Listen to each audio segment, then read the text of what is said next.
Salut, ça va? Comment c'est possible d'être aussi nul? Arrête! Je veux... T'es le diable en personne. Le diable? Pourquoi les flics sont là? Rends-moi un service et recule. Je suis tendue là. Écoute, Recule, je sais très bien ce que tu fais, donc va-t'en. Monte dans la voiture. je suis venue pour vous parler. C'est mon mec, dégage. Bravo, t'as eu ce que tu voulais. Tu crains? Monte dans la voiture.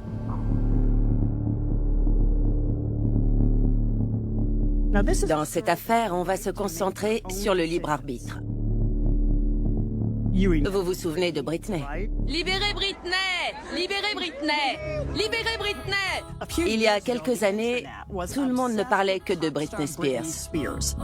Tout le monde aujourd'hui ne parle que de ça. Je veux des réponses, vous en voulez aussi, on en veut tous. Ses fans ont manifesté pour dénoncer le fait qu'elle était sous tutelle. C'est une femme adulte. C'est vraiment horrible. Hashtag libérez Britney. Cette décision judiciaire la privait de certains droits et elle n'avait plus la main sur ses finances. Elle pouvait même pas louer une voiture. Elle n'a même plus accès à son propre argent. Elle n'a pas le droit de se marier. Elle n'a pas le droit d'avoir des enfants.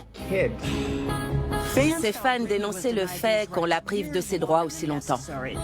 Vous auriez survécu les 13 années qu'elle vient de vivre, vous? Résultat, Britney était coincée. C'est comme si elle vivait dans une cage. C'est ignoble ce qui se passe. C'est une violation de ses droits fondamentaux. C'est horrible. Les droits de Britney Spears n'ont pas été les seuls à créer des débats sur les réseaux sociaux.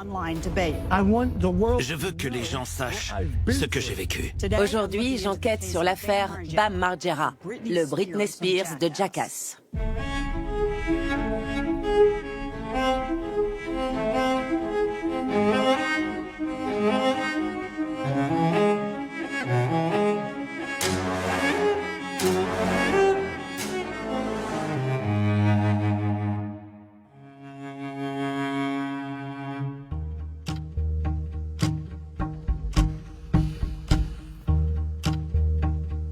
Bam Margera est un skateur et un cascadeur. Dans les années 2000, il est devenu l'une des célébrités phares de Jackass, un véritable phénomène culturel. Ouais! Attention!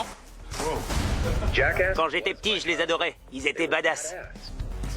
C'était un groupe d'amis casse-cou qui réalisait des cascades toujours plus excentriques et dangereuses. C'était à celui qui supporterait le plus longtemps la douleur juste pour s'amuser. Voici le pénis coincé dans un piège à rats. Bon sang!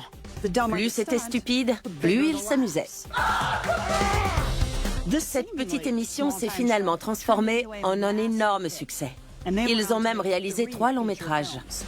Et Bam est devenu l'une des plus grandes stars de l'émission.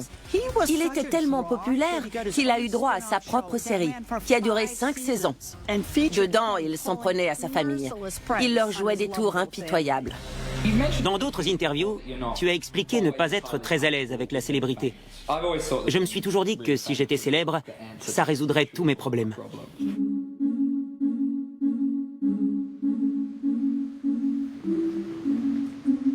Je m'appelle Steven Glover et je suis aussi connu sous le nom de Steve O dans Jackass. Ça fait plus de 20 ans que je connais Bam.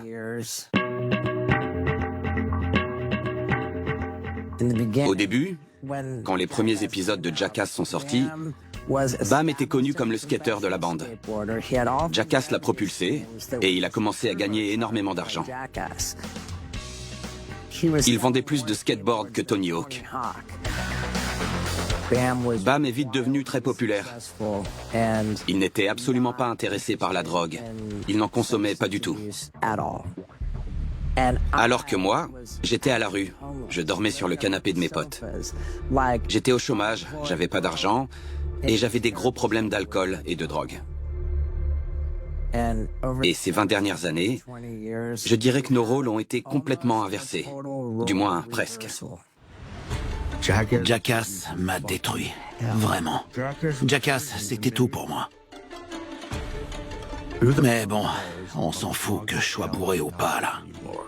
Dans toutes les saisons de Jackass, on n'a jamais fait quoi que ce soit en rapport avec la drogue ou l'alcool. C'est vrai que j'aurais pu jouer sur ça, sur le mec qui se fiche absolument de tout et qui est tout le temps bourré. Ça aurait marché. Mais je voyais pas les choses comme ça. Pour moi, c'était un vrai obstacle. Maintenant, ça fait 15 ans que je suis sobre et que je ne bois plus. Et Bam, lui, c'est tout le contraire. Bam vient d'être arrêté dans un restaurant thaï. Selon la police, il était ivre et dans un état déplorable. Aujourd'hui, c'est lui qui souffre de problèmes de drogue et d'alcool. Il est sur une pente descendante. C'est extrêmement dur de le voir comme ça. J'ai toujours fait attention à ne pas forcer Bam à partir en cure de désintoxication ou à arrêter l'alcool. Parce que je pense que plus on essaie de forcer quelqu'un à aller mieux, moins on y parvient. Les gens adorent assister au retour de leur star préférée. Mais est-ce qu'il va faire son grand retour ou est-ce qu'il va mourir avant? Je ne sais pas. En 2021, la famille de Bam a essayé de l'aider, mais il a refusé. Quelques jours plus tard, il se fait arrêter. Sa famille a alors fait appel à une entrepreneure d'Hollywood. Elle travaille dans le secteur de l'addiction et du rétablissement. Elle est connue pour ses traitements novateurs et sa volonté de soigner les addictions les plus fortes. Je m'appelle Lima Yevremovic et j'ai créé une petite entreprise appelée Aura. Je crée des logiciels qui peuvent être utilisés sur des casques de réalité virtuelle. La réalité virtuelle pourra-t-elle bientôt aider à guérir la dépression? La réalité virtuelle contre la dépression. On dirait de la science-fiction, mais ça marche. Grâce à des données, on aide des personnes souffrant de troubles psychiques. Lima fusionne les traitements traditionnels et son logiciel de réalité virtuelle pour soigner l'addiction. Son logiciel serait capable de suivre les progrès de ses patients tout au long de leur rééducation. Attends, je vais te mettre le casque.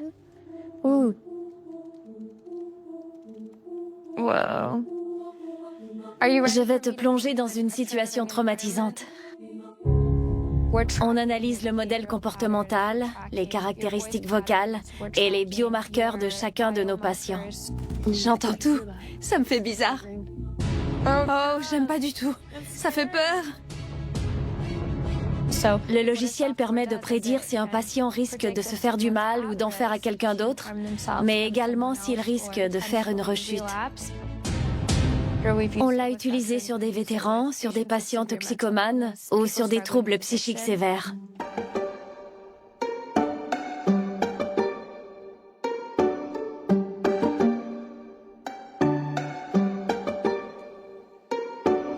Avant, quand je voyais tous ces sans-abri, je me disais « Allez juste vous chercher un travail.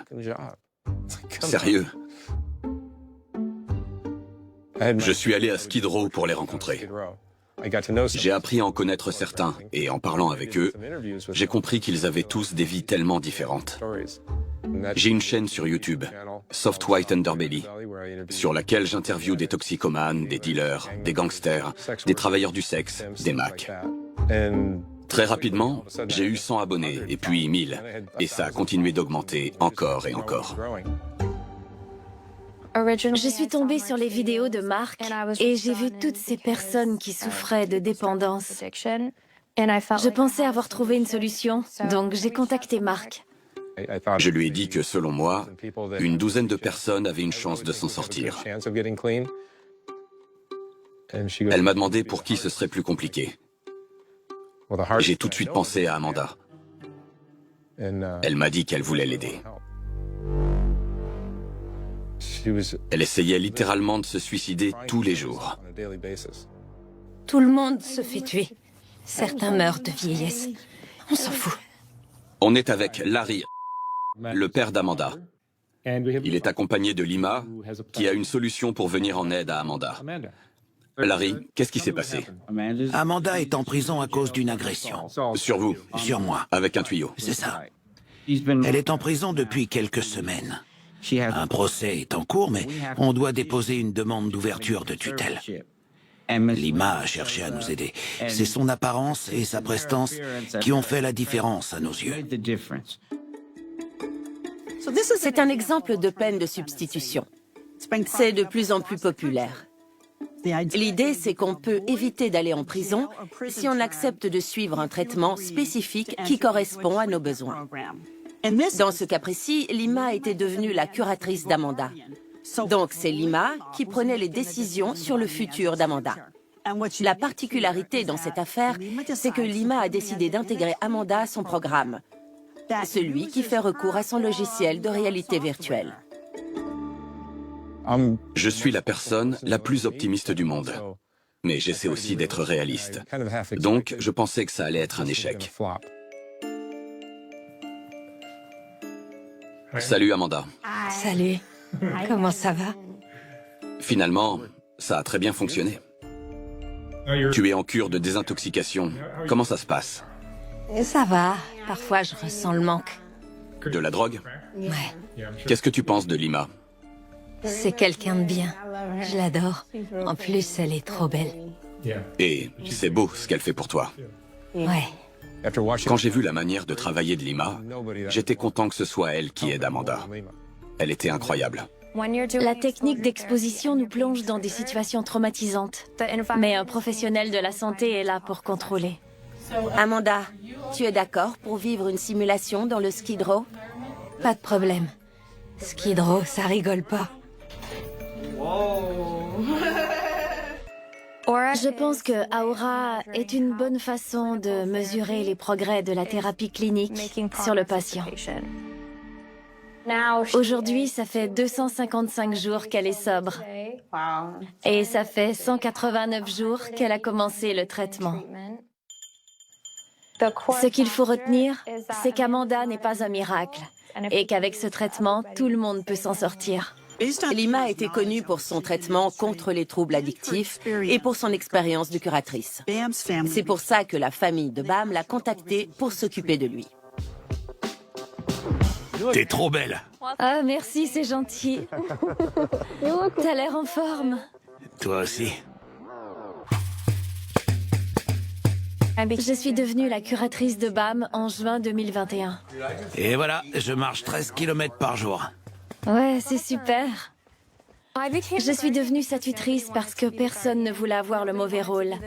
Personne ne voulait lui dire non ou il faut que tu fasses ça.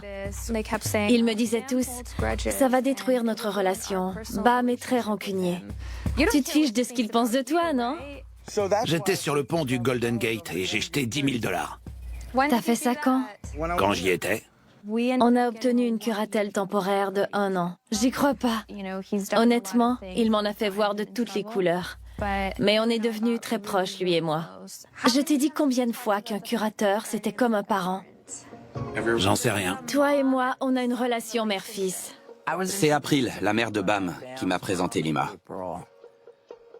Je trouvais que c'était une très bonne idée de le mettre sous curatelle. Il était évident que Bam n'arrivait pas à éviter les ennuis et à rester sobre. Est-ce que ça a fonctionné?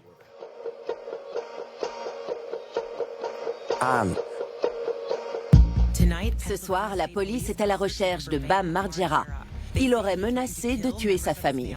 Voici la plainte déposée dimanche. Brandon Margera est poursuivi pour agression, menace terroriste et harcèlement. Il a déclaré « Je vais vous tuer avec une balle en pleine tête ».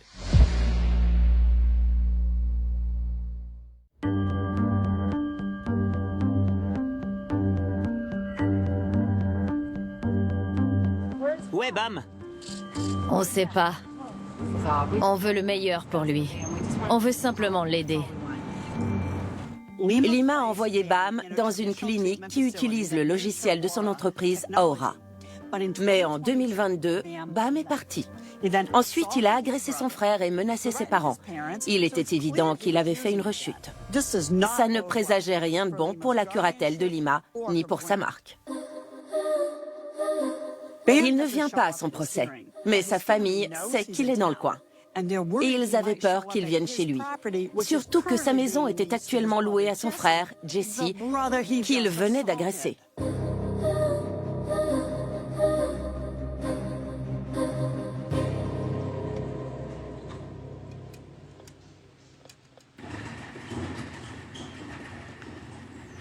Honnêtement, je suis un peu perdue. Je suis tiraillée parce que c'est chez lui ici. Et j'ai vraiment envie qu'il revienne vivre ici.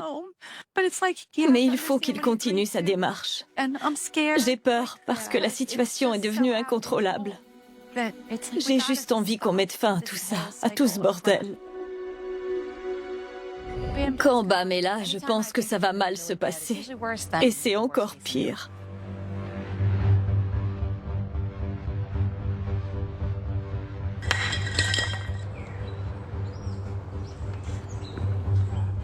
Quelle bande de lâches! Là, je suis en train d'écrire un message pour mon grand frère. Cet endroit est à moi. Il appartient à Bam. Vous entendez? À moi. Mon grand frère me l'a mise bien profonde. Et il n'a pas hésité une seconde. Putain! Et maintenant, je vais lui régler son compte. Un seul coup de poing, et je le termine. Un chaman m'a appris à assommer quelqu'un en un seul coup. Je vais le détruire. Cet endroit s'appelle Castle Bam. Mais j'ai interdiction de rentrer. Je suis le propriétaire. Mais si je saute par-dessus la grille, ma propre famille va appeler les flics. Vous vous rendez compte? J'ai mal au cœur pour la famille de Bam, pour sa mère. Ils commençaient tout juste à retrouver le Bam qu'ils avaient toujours connu. Et le traitement commençait à faire ses preuves. C'est quoi cette histoire de curatelle? La curatelle? En fait, je suis le Britney Spears de Jackass. Vous savez, Lima est très sympa. Vraiment. Elle m'a beaucoup aidé. Mais à chaque fois qu'elle appelait la police, c'était pour leur dire « Il faut que Bam pense qu'on est de son côté. » Si elle était vraiment de mon côté, elle leur dirait « Dites-lui qu'on est avec lui. » Quand je suis devenue sa curatrice, mon rôle, c'était d'être un bouclier humain. Je me prenais tout dans la figure. Et si je devais passer pour la méchante, alors tant pis, c'était comme ça. Mais on s'est bien foutu de moi. Et je veux que les gens sachent ce que j'ai vécu. Moi, je suis fier de moi. Parce que j'ai connu l'enfer et j'ai survécu. J'ai appris énormément de choses. J'ai dû affronter mes démons. Et j'ai gagné. Je suis allé en enfer. Et je suis revenu. Je suis de retour. J'ai ressuscité. Je suis trop fort. Les flics sont là. Et je veux pas me faire arrêter pour avoir écrit de la merde sur mes propres murs. On a vécu des moments difficiles, mais je savais ce dont il avait besoin. Et je voulais juste qu'il aille mieux. Si vous êtes comme moi, vous avez grandi en regardant Bam, et aujourd'hui, c'est dur de le voir dans cet état. Le voir comme ça me brise le cœur. Je l'admirais beaucoup quand j'étais plus jeune. Et j'ai juste envie qu'il redevienne lui-même. La spirale descendante de Bam ne fait que s'intensifier. Très vite, les internautes font un rapprochement avec Lima. Pour certains, cette situation leur est étrangement familière.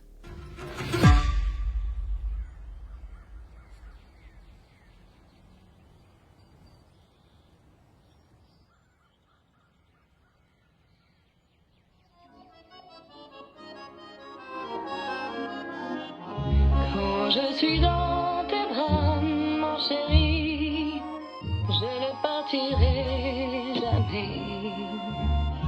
Maintenant que je suis seule, je veux juste savoir quand tu reverrai-je là. Pourquoi être devenue avocate? C'est la cassette du film La revanche d'une blonde. Tout le monde devrait avoir vu ce film. Ellie Woods m'a énormément inspirée parce qu'elle est victime de critiques et de moqueries. Mais elle a fini major de promo, elle a eu le mec qu'elle voulait, elle a eu une belle vie. Je m'identifiais à ce film et après mes études de droit, j'ai prêté serment au barreau du New Jersey en pensant à lui. C'était quelque chose comme « Je jure comme avocate d'exercer mes fonctions avec dignité, conscience, indépendance ». Enfin bref, je suis sûre qu'on peut retrouver le discours exact. J'ai pris le serment au sérieux, évidemment. Et personne ne devrait pouvoir nous priver de nos droits. C'est pour ça que je fais ça. Je me suis d'abord intéressée à l'affaire Britney Spears. C'est seulement en 2020 que j'ai découvert qu'elle avait été placée sous tutelle pendant 13 ans. Plus j'enquêtais, plus je découvrais les horreurs derrière cette affaire. J'étais sous le choc. Elle a été placée sous tutelle après plusieurs incidents inquiétants concernant sa santé mentale. Des années plus tard, quand elle recommence à se produire sur scène régulièrement, elle est encore sous tutelle. Elle n'avait toujours aucun contrôle sur ses finances et elle n'avait aucun contrôle sur sa vie. On prenait les décisions à sa place. Les gens ont le droit de savoir ce qui se passe. J'ai 2 chaînes YouTube principales sur lesquelles je mène des enquêtes. Je sais comment raconter une histoire.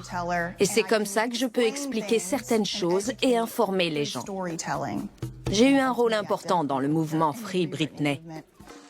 Ce mouvement a eu beaucoup d'influence.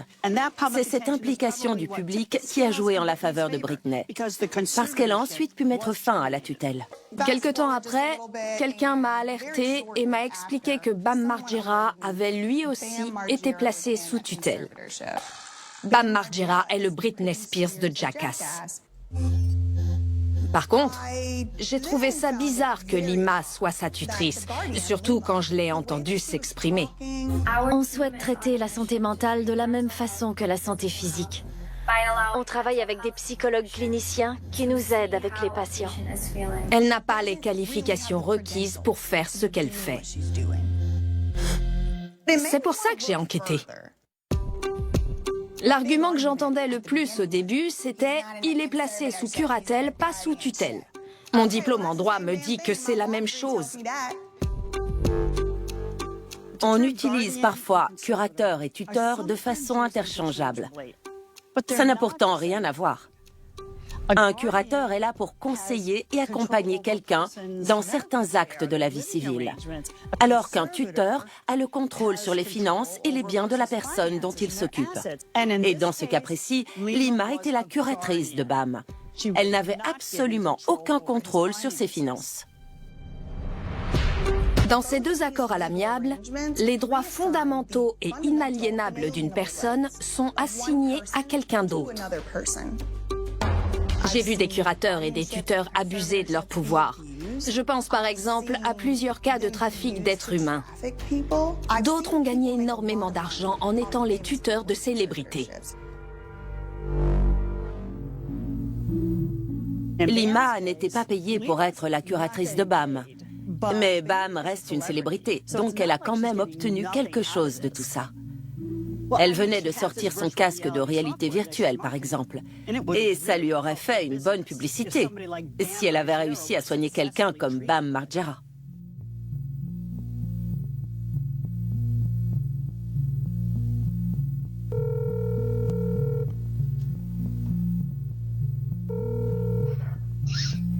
Salut, Salut, c'est Lima. tu vas bien? Ça va et toi? Super, C'est une bonne nouvelle. je suis complètement normal. Tu veux qu'on se voit pour parler du TAI virtuel, comme on s'était dit? D'accord, Le traitement dont je t'ai parlé. ouais, si tu veux. Parfait. Bon, on fait ça alors, on se voit vite. D'accord. Le TAI, c'est le traitement ambulatoire intensif. Au lieu d'aller se faire soigner dans un centre, le patient peut suivre un programme virtuel géré par des professionnels de la santé. Et ce, depuis chez eux. Bam n'a pas toujours eu de bonnes expériences dans les centres. C'est la meilleure solution pour l'aider à recommencer un traitement.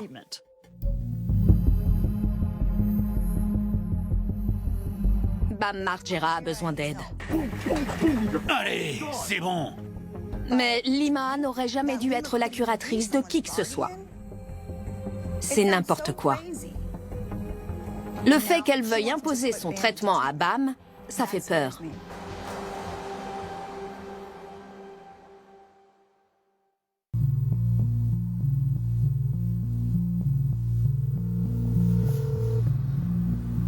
Allô?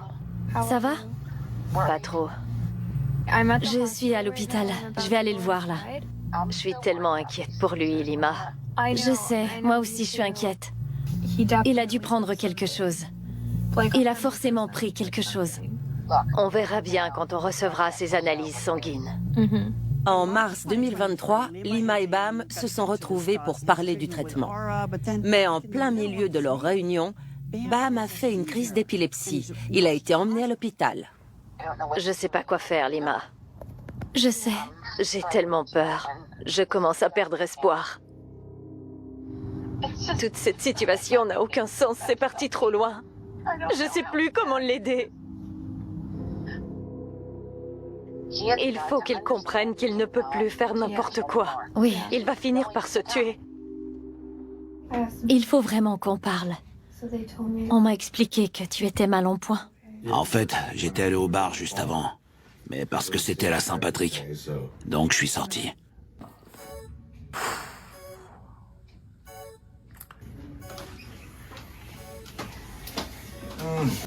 Ça aurait pu mal finir. Tu aurais pu ne pas te réveiller aujourd'hui. Tu comprends? Ouais. T'as fait peur à tout le monde. Tu t'en rends compte? Ouais, je sais que ça fait peur. Je vais pas pouvoir te porter jusqu'en bas. Bien sûr que tu peux. Mes câlins sont toujours sincères. Si tu m'avais pas emmené ici, je serais mort. Je suis là pour toi, t'inquiète pas. Je sais comment l'aider. Bam utilisait le traitement de réalité virtuelle d'Aura et il allait beaucoup mieux. Mais il ne l'a pas utilisé assez longtemps. Je ne vais pas l'abandonner. Je vais persister et je sais que je vais le sauver. Comment en êtes-vous venu à travailler dans le secteur de la santé mentale? Au départ, je me suis intéressée à la santé mentale pour aider mes sœurs.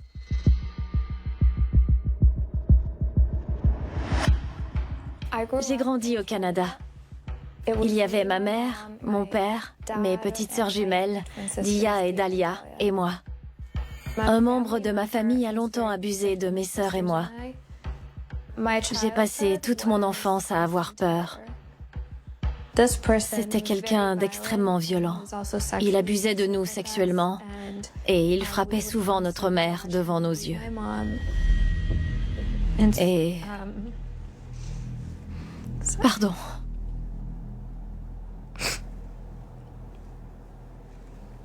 Désolée.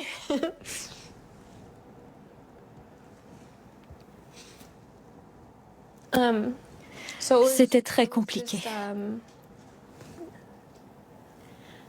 On était tout le temps terrifiés. C'était moi l'aînée. Donc, c'était à moi de protéger mes sœurs. Je me souviens, je prévoyais même des plans pour tuer cette personne. Mes deux films préférés, c'était Le Parrain et Scarface. J'avais juste envie de devenir aussi puissante et respectée qu'eux. C'est comme ça que j'essayais de tenir quand j'étais petite. En grandissant avec mes sœurs, on a pris des chemins complètement différents après tout ce qu'on a vécu. Je suis devenue très indépendante et autonome, alors que mes sœurs sont aujourd'hui complètement affaiblies à cause de ce qui s'est passé. Ah, bonjour. Bienvenue chez moi. Je prends un bain. Mes sœurs ont été actrices et ça marchait bien pour elles. Pourquoi est-ce que tu me fixes? Elles avaient une chaîne YouTube. J'étais leur plus grande fan. Il y a 9 ans, elles ont développé des troubles psychiques sévères. Un jour, elles avaient une soirée à Los Angeles et elles ont pris de l'ecstasy. Elles ont eu l'impression d'aller en enfer. Elles entendaient ce qu'elles pensaient être la voix de Dieu.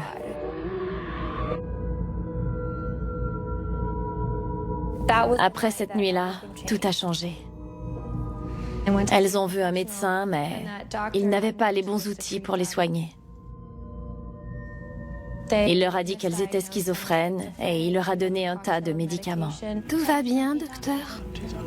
Oui, tout va très bien. Elles sont devenues addictes à leurs médicaments et elles enchaînent les cures de désintoxication depuis 9 ans. Au début, je voulais utiliser mon logiciel sur mes sœurs. Mais au lieu de collecter des fonds pour les aider à obtenir un traitement, j'ai préféré aider quelqu'un que je ne connaissais pas et rester neutre. C'est pour ça que j'ai aidé Amanda. Salut Amanda. Salut, vous allez bien? Je me souviens très bien d'Amanda. C'était l'un des pires cas que j'avais jamais vus. C'était une toxicomane de Skid Row. Mais j'ai pas de vie. Qu'est-ce que je disais, au fait? Je sais plus. Avant l'intervention de Lima, c'était un miracle qu'elle survive chaque semaine. Au départ, on a essayé une technique d'exposition avec le casque de réalité virtuelle. On la plongeait dans des situations traumatisantes. Ça me semblait tellement réel. Et aujourd'hui, j'arrive pas à croire que je suis restée vivre comme ça, dans la rue, et que j'ai jamais essayé de me reprendre en main. J'ai été à la rue pendant 3 ou 4 ans, c'est fou. Elle était aussi consciente et cohérente que vous et moi maintenant. C'était remarquable, sincèrement. J'aurais jamais pensé que ça arriverait. Ce qui s'est passé avec Amanda, on veut que ça serve de modèle pour tout le monde. J'avais jamais vu quelqu'un faire quelque chose d'aussi altruiste. Elle a un cœur tellement pur. Si certains ne sont toujours pas convaincus de l'efficacité de ce traitement, je sais vraiment pas comment les convaincre autrement. Absolument. D'accord, je vois. On dirait un peu un cliché comme expérience. Je saurais pas expliquer. Ça n'a aucun sens. J'aurais jamais fait ce genre de thérapie avec n'importe quel patient. On ne crée pas un traitement comme ça. Il doit reposer sur des bases scientifiques solides. Sinon, ça risque de très mal finir. Ce sont des outils dangereux. Et s'ils sont manipulés par quelqu'un qui n'a pas d'expérience, ça devient problématique pour les patients.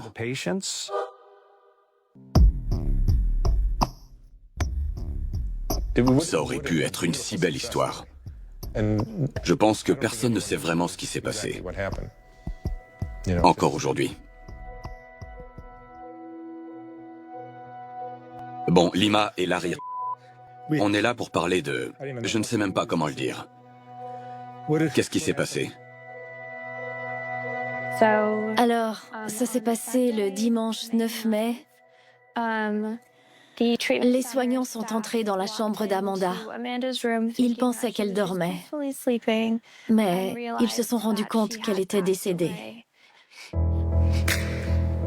Désolée. J'étais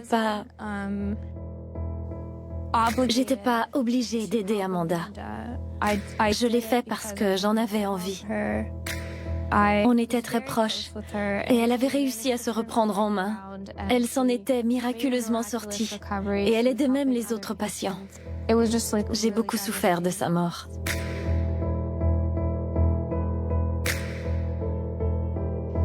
Au cours des 2 ou 3 premiers mois de ma première année en droit, mon père est mort d'une overdose. Je faisais mon deuil, mais j'avais presque honte à l'idée de le faire à l'époque. Il avait fait une overdose de méthamphétamine. Et c'est une drogue que les gens pauvres ont l'habitude de prendre. C'est la pire chose qui me soit jamais arrivée.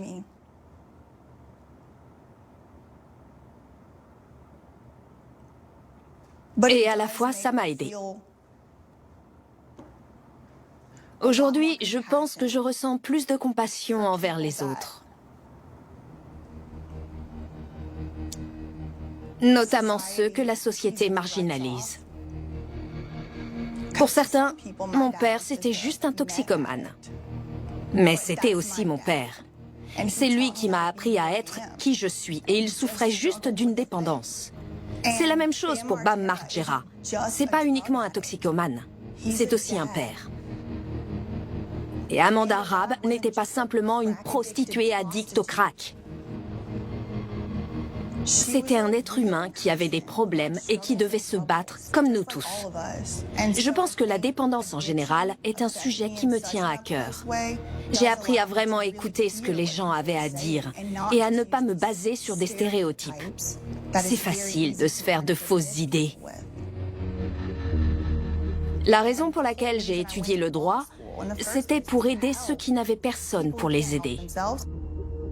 Je pense que Amanda Rabb est morte à cause du traitement de Lima et de son casque de réalité virtuelle. Il n'y a aucune preuve que le logiciel Aura ait eu un rapport avec la mort d'Amanda. J'ai tout de même jeté un œil au dossier de sécurité de l'entreprise et j'ai trouvé une plainte qui semble être liée au cas d'Amanda, mais les noms ont été modifiés. Il s'agissait d'un signalement d'événements indésirables. Dedans, il y est écrit que l'agence de produits médicamenteux n'avait pas évalué le dispositif. Il est aussi écrit « J'ai peur que », le nom a été modifié, mais il s'agit de Lima, qu'elle utilise cette technologie sur des personnes vulnérables dont le sort sera aussi tragique. C'est dangereux, ça touche au cerveau.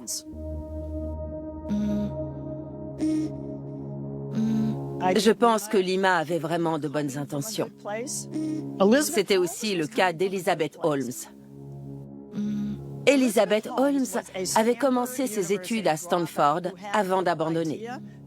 Elle voulait développer une technologie qui pourrait analyser une série de maladies avec seulement quelques gouttes de sang. Ça n'a jamais fonctionné.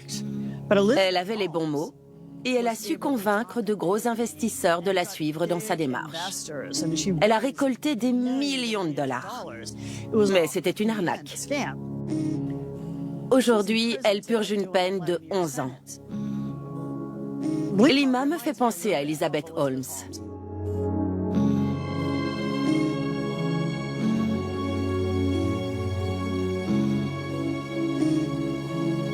Rien ne prouve que Aura fonctionne vraiment.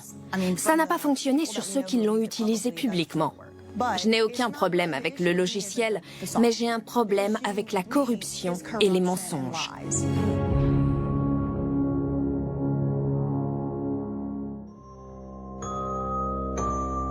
On est en décembre 2021, 7 mois après la mort d'Amanda. Lima a été invitée sur la chaîne YouTube de Mark Laita pour lire les résultats de l'autopsie d'Amanda. L'autopsie en main, elle dit « Je vais vous la lire mot pour mot ». Je vais vous lire mot pour mot ce qui est écrit. Elle lit. La cause du décès a été indiquée comme étant une crise d'épilepsie. La cause du décès a été indiquée comme étant une crise d'épilepsie. Avant d'être à la rue, Amanda n'avait jamais fait de crise. Et les médecins pensent qu'il s'agit d'une d'une épilepsie post-traumatique. Mais ils n'ont pas pu l'écrire officiellement parce qu'il n'y avait pas assez de preuves.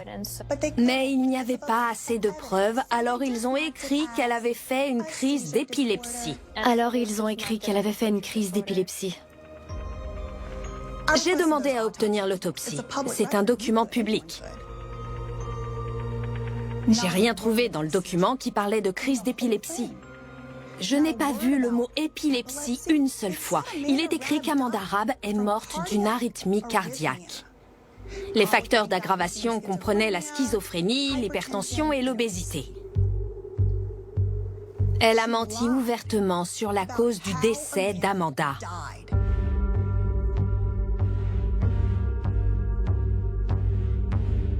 Elle n'a toujours pas expliqué pourquoi elle avait fait ça.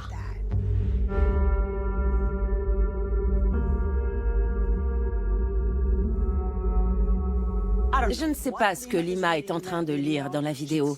Elle dit qu'il s'agit du mail du médecin légiste. Mais dans l'autopsie officielle, il est écrit qu'Amanda est morte de cause naturelle. Il n'est question de crise d'épilepsie nulle part. Alors, est-ce que quelqu'un a donné une version à Lima et le public en a reçu une toute différente? Et pourquoi est-ce que BJ est aussi impliqué dans cette affaire? Les internautes veulent savoir pourquoi Lima a menti sur la mort d'Amanda. Les gens étaient investis dans l'histoire d'Amanda. La deuxième vidéo d'elle sur la chaîne de Mark a 14 millions de vues aujourd'hui. C'est pourquoi j'ai commencé une série de vidéos sur cette histoire.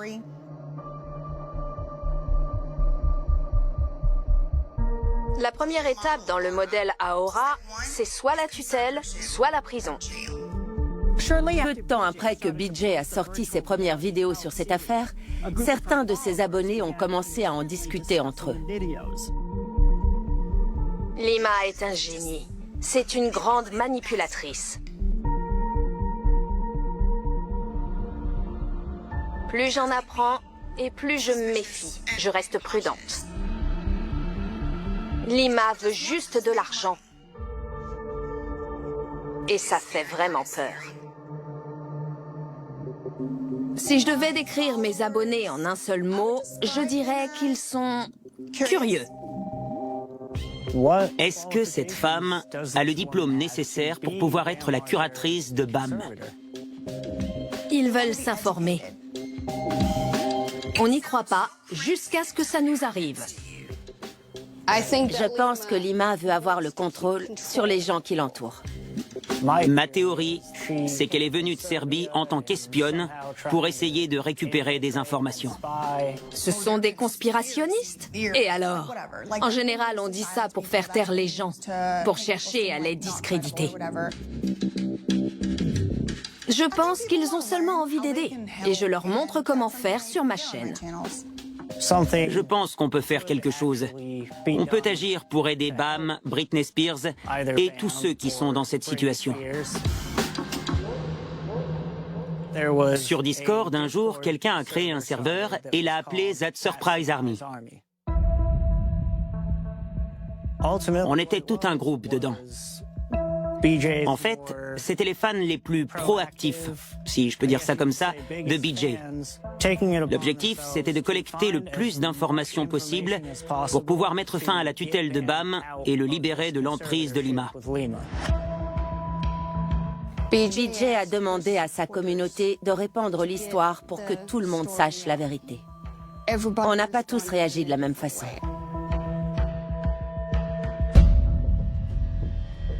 Tu vas brûler en enfer, tu es le diable, tu as tué Amanda, tu as tenté de tuer Bam. Meuf, si je te retrouve, tu sais quoi? T'es une meurtrière. Tu vas mourir en enfer, l'enfer t'attend.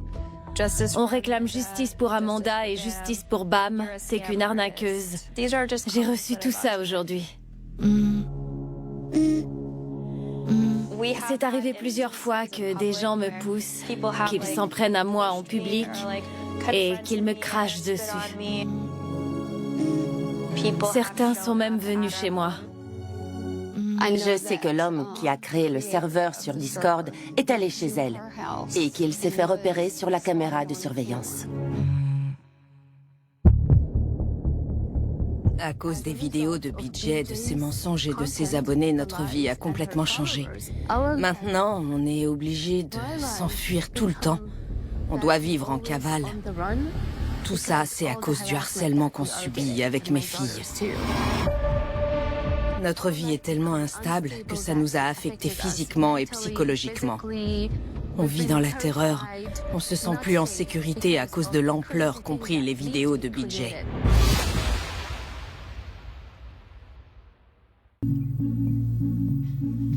Je vous présente mon arme fétiche. Je la garde généralement sous mon lit. Je me sens beaucoup plus en sécurité avec elle. Je pense sincèrement que si quelqu'un entre chez moi, je saurais me défendre sans problème. En plus, elle est assortie à ma robe. La colère et les menaces lancées à Lima et à sa famille prennent des proportions démesurées. Les internautes font fuiter leurs informations personnelles, ils les harcèlent, ils viennent chez elle. C'est du harcèlement. Tout est parti du fait que Lima aurait menti sur les causes du décès d'Amanda. Les gens pensent qu'elle cache quelque chose.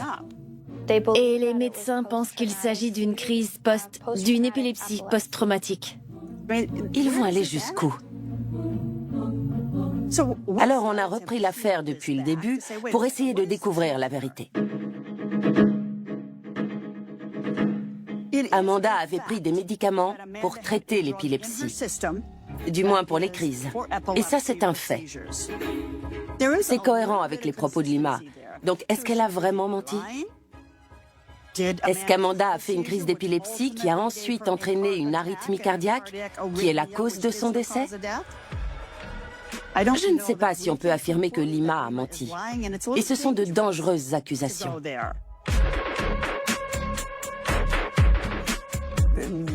Honnêtement, la femme qui est à la tête du mouvement pour libérer Bam a vraiment l'air dangereuse. Et ça s'est aggravé une fois qu'elle a rencontré Bam en personne. Bam Margera est venu chez moi de son plein gré. Il a même publié une vidéo sur Instagram. That surprise, Witness. Je t'aime. J'aimerais beaucoup que tu m'interviewes. Vraiment. Et il est vraiment venu chez moi. Il avait l'air impressionné par moi et par l'enquête que j'étais en train de mener. Quand elle l'a interviewé, comme on dit, j'ai l'impression qu'elle a tout fait pour endoctriner Bam. C'est pour ça qu'il est devenu très violent avec sa famille et avec Lima, du jour au lendemain. Mais putain, Lima, m'approche plus. D'ailleurs, j'ai parlé au FBI. Je leur ai dit pour la fausse autopsie, après que tu as tué Amanda Rabb. T'es une pute. C'est terminé pour toi. Reste loin de moi. Tout ça, c'est parti très loin. Amanda est morte, c'est sûrement la faute de Lima. Les réseaux sociaux font ressortir le pire côté des gens. Et c'est vraiment dommage. La mission de BJ, c'est de répandre des rumeurs complètement stupides. Ma mission à moi, c'est de changer la vision des gens sur les traitements. Elle a fait plus de 300 vidéos sur moi. Dans l'une d'entre elles, elle m'a même accusée d'être liée à l'affaire Epstein. Je sais même pas comment elle en est arrivée à faire une connexion entre lui et moi, mais les gens l'ont cru. L'obsession de BJ sur l'affaire est venue entacher la marque de Lima. Visiblement, ça ne suffisait pas. Donc BJ s'est ensuite intéressé à la famille de Lima. Lima a 2 petites sœurs, des jumelles, Dalia et Dia. Elle dit qu'elle s'y connaît sur son métier parce que ses sœurs souffrent de troubles psychiques. Elles ont arrêté leur chaîne YouTube. On aurait dit qu'elles étaient sous tutelle, puisque Lima aurait appris tout ce qu'elle sait grâce à ses sœurs. Alors j'ai enquêté sur elles. Et j'ai appris que récemment, un incident de violence familiale avait eu lieu.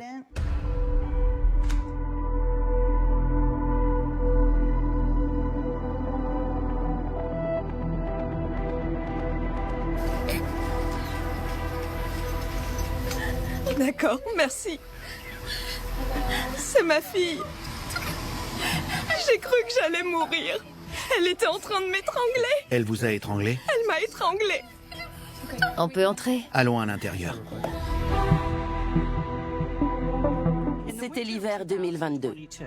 Linda, la mère de Lima, avait déménagé à Tulsa pour s'occuper de ses filles.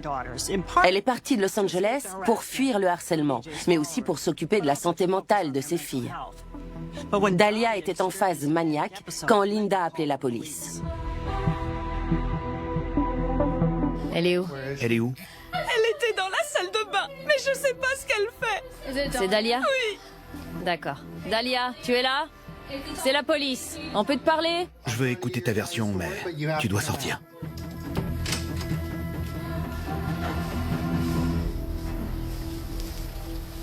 Qu'est-ce qui s'est passé? Elle fait tout pour me tuer, pour me faire revenir à la vie et me tuer à nouveau. Respire. Quand j'ai vu les images de la police, j'ai remarqué que Dalia souffrait d'un trouble psychique, même si je savais pas lequel. Elle a porté des accusations alarmantes, très alarmantes. J'ai l'impression d'être constamment violée à cause de tout le trafic sexuel. Respire. Dalia accuse Linda, qui est la mère de Lima, de trafic sexuel.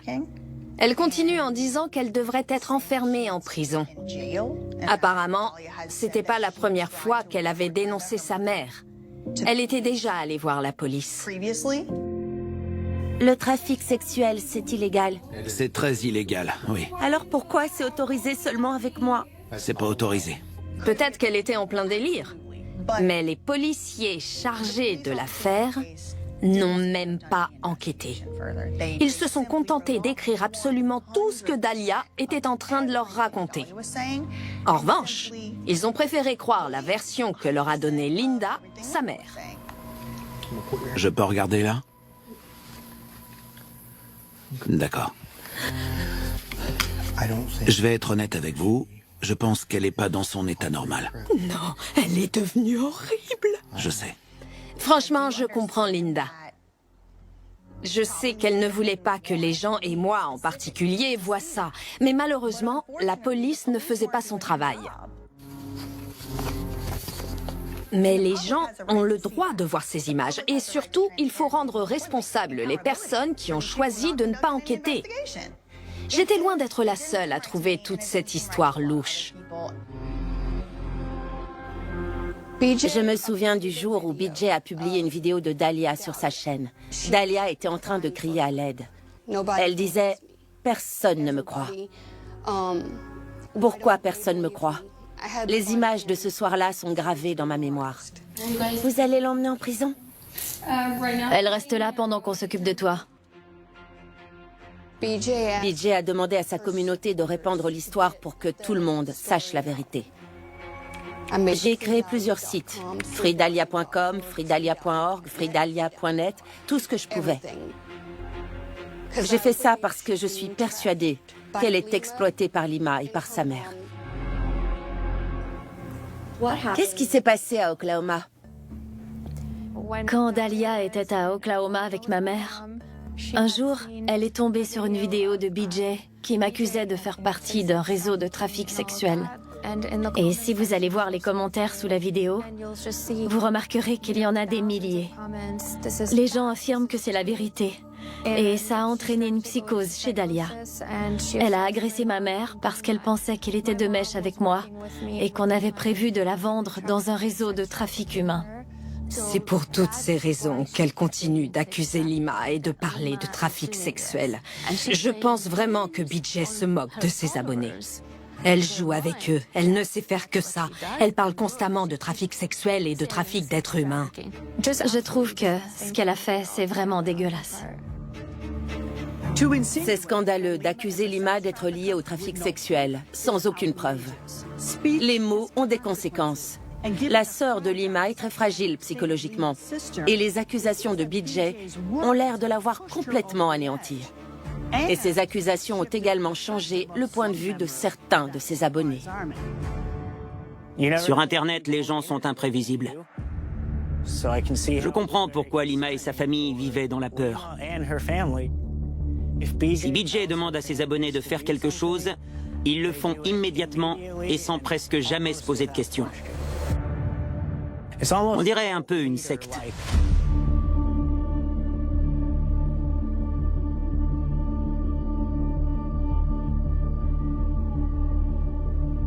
Au fil du temps, j'ai commencé à ressentir de la peine pour Lima et sa famille. Il faut que cette fille sache que quand mes filles regardent ces vidéos, elles deviennent comme ça. Elles sont folles. On a commencé à m'appeler le traître. Je me méfie toujours quand des personnes qui sont en lien avec Bam, Amanda ou les jumelles entrent dans ma vie. J'aime pas le mot paranoïaque, mais c'est un peu ça. J'ai fait l'erreur d'estimer mes abonnés autant que je m'estime moi-même. Et j'ai également fait l'erreur de penser que tout le monde avait le même sens moral que moi. J'ai vite découvert que ce n'était pas le cas. Au départ, BJ a commencé à faire des vidéos parce qu'elle voulait simplement demander justice pour Amanda Arabe et sortir Bam d'une mauvaise situation. Elle voulait également tout faire pour prouver que Lima n'était pas qualifiée pour être la curatrice de Bam. Je pense qu'elle avait de bonnes intentions. Mais je crois qu'au fur et à mesure, elle s'est un peu perdue. Et aujourd'hui, elle n'arrive pas à proposer un contenu qui n'est pas en rapport avec Lima. Elle sait très bien que les histoires comme ça font des vues et que les gens vont cliquer pour assister au drame.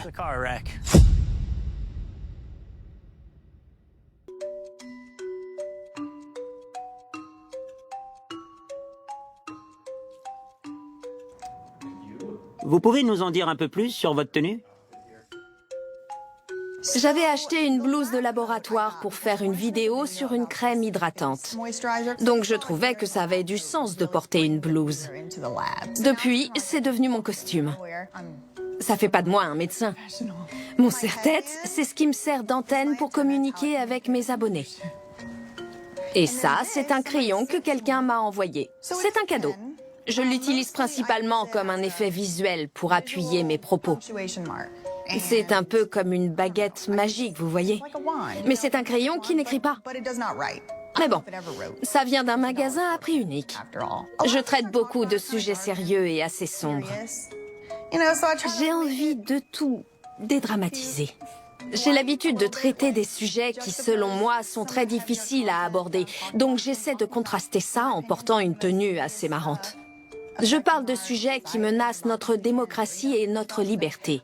J'ai pas envie que les gens soient submergés d'émotions négatives, mais honnêtement, ça me rend aussi service à moi. C'est mignon, et ça m'aide à me rappeler que tout n'est pas hyper sérieux et grave. C'est intéressant de voir que BJ porte ce qui semble être devenu un costume. Et au bout du compte, ça en dit long sur le personnage qu'elle s'est créé. Elle se présente comme juriste et elle prétend également être journaliste. Mais elle est avant tout un personnage. Elle veut se montrer impliquée, mais elle veut aussi divertir.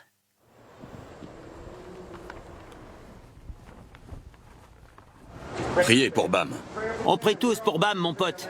En juillet 2023, la curatelle de Bam prend fin. C'est terminé.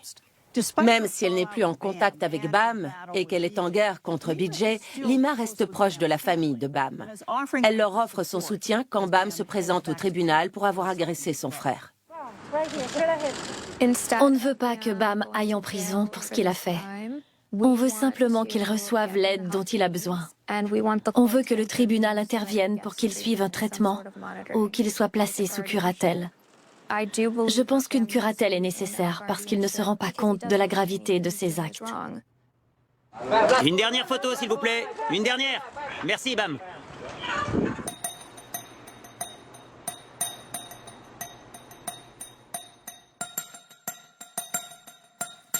Bam ne s'était pas présenté à la première audience.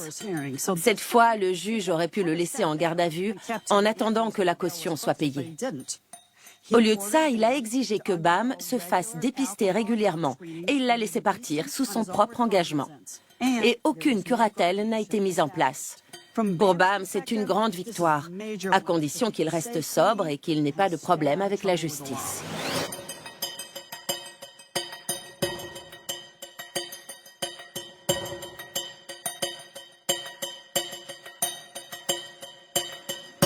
On a reçu un appel d'April. Elle répétait « Bam arrive, Bam arrive ».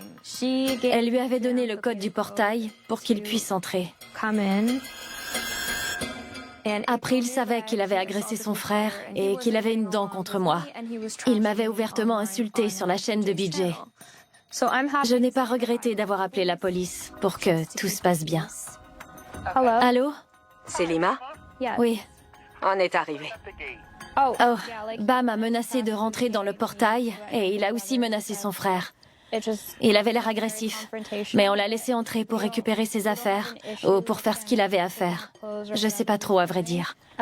Mais honnêtement, tant qu'il reste calme et qu'il n'agresse personne, je pense que vous n'aurez pas besoin d'intervenir.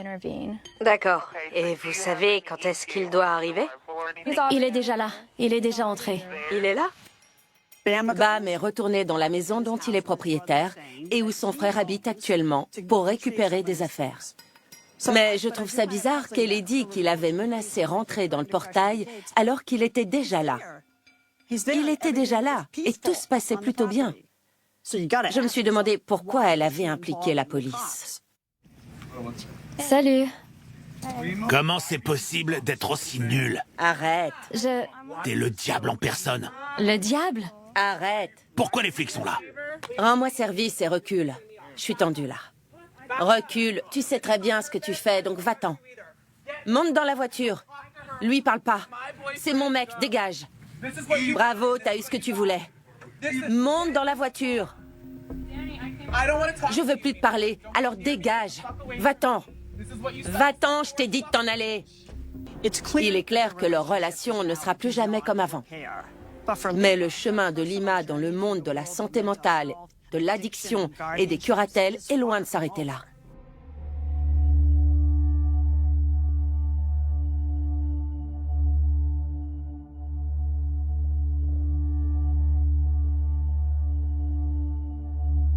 Vous pensez à quoi? Je suis stressée. Je veux juste la retrouver. J'espère qu'on va la retrouver et que personne n'est en train de la forcer à faire quoi que ce soit. Ça me fait peur. En mai 2024, Dahlia, la sœur de Lima, a choisi d'aller en cure de désintoxication à Long Beach. Au début, tout avait l'air de se passer bien. Mais 3 semaines plus tard, elle avait disparu. On est très inquiète pour elle. Ma fille vient juste de disparaître. Elle a disparu depuis 12 jours. On doit déjà gérer les attaques incessantes de BJ contre nous. Et maintenant, Dahlia a disparu. La situation ne fait que s'aggraver. Je sais pas ce qui s'est passé. Dahlia tenait à reprendre sa vie en main. Elle voulait aller mieux. Elle voulait aussi absolument que toutes les vidéos sur nous soient retirées d'Internet. Elle était mortifiée quand les images de son arrestation sont sorties. Elle avait déjà signalé les vidéos sur YouTube à plusieurs reprises. Elles avaient été retirées plusieurs fois, mais BJ continuait de les publier dès qu'elles étaient supprimées. Le coup fatal, je crois que ça a été quand BJ a fait une chanson sur les troubles psychiques de Dahlia. Comment ça va? Je dors plus, je mange plus. J'ai l'impression d'être dans un cauchemar. Je vais pas bien et Dia non plus. Elle est folle d'inquiétude pour sa sœur. C'est normal, c'est sa sœur jumelle. J'espère juste qu'elle est pas en danger. J'essaie de pas penser au pire scénario. J'ai pas besoin de ça. Pense pas à ça. Dis-toi qu'on va la retrouver. Exactement. Dia commence à paniquer.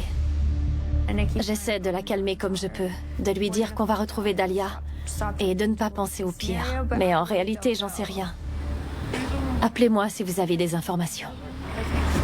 Je vais aller voir dans le centre, près de la bibliothèque. Je sais qu'il y a des toilettes à l'arrière. Je pense pas qu'on l'aurait trouvé plus vite grâce aux réseaux sociaux. Il faut garder en tête tout le chaos et les fausses informations qui ont été répandues par Zad Surprise Army.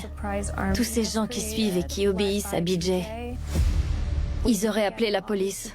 Vous saviez que Lima et sa mère faisaient partie du réseau de trafic sexuel? Je pense que toutes ces théories du complot auraient pris le dessus. Et ça aurait gâché tous nos efforts. Vous pouvez prendre une feuille au cas où? Bien sûr. Merci beaucoup. Évidemment, ça nous demande plus de temps. Mais ça nous permet aussi d'éviter les fausses pistes et de nous perdre dans nos recherches. Merci. J'ai l'habitude qu'elle m'appelle pour prendre des nouvelles, avec sa voix douce. C'est dur de pas savoir où elle est. J'ai peur de ce qui a pu lui arriver. J'ai aucune information et j'ai l'impression que je vais devenir folle.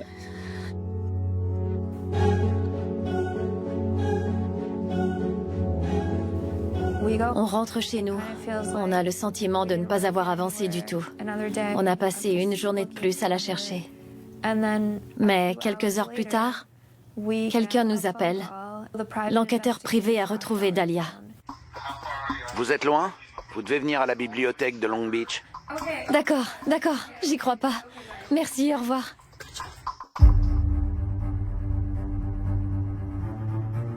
Ils ont fini par la retrouver. Elle était en plein épisode psychotique. Elle était dans des toilettes publiques, avec plein de gens autour. Elle criait. Mais dégage de là, sale folle! Dahlia, quand on arrive sur les lieux, dès qu'elle me voit, elle commence à hurler. C'est Amanda Rabb! C'est Amanda Rabb! Salut Amanda! Tout ça provenait des vidéos de BJ. On était en train d'assister à une scène très troublante. Mais j'étais reconnaissante qu'on l'ait retrouvée. Est-ce que vous pouvez reculer pour laisser les pompiers l'aider? Ouais, bien sûr. La famille de Lima assiste à une scène épouvantable. J'étais tellement reconnaissante. J'arrivais pas à y croire. C'était un miracle. Pour moi, c'était un miracle. Quand je dis que les mots ont des conséquences, c'est à ça que je fais référence. Allongez-vous. On va vous donner une couverture, d'accord? J'ai l'impression que la méthode journalistique de BJ et les actions de ses abonnés ont eu un impact assez troublant sur Dahlia. Et elle était déjà fragile psychologiquement. Spéculer sans réfléchir peut avoir de réelles conséquences. Je t'aime. Je t'aime aussi. Une ambulance l'a emmenée à l'hôpital pour qu'elle se fasse soigner. Lima, t'es vraiment la plus cool. Si on prend du recul sur cette affaire, ce n'est pas seulement le cas de Bam qui relie Lima et BJ. Elles ont un lien direct avec la dépendance et les troubles psychiques. BJ l'a vécu à travers son père. Au début, j'avais envie de croire qu'elles avaient toutes les deux de bonnes intentions. Mais elles se sont toutes les deux perdues sur les réseaux sociaux. Et on sait à quel point Internet peut être dangereux.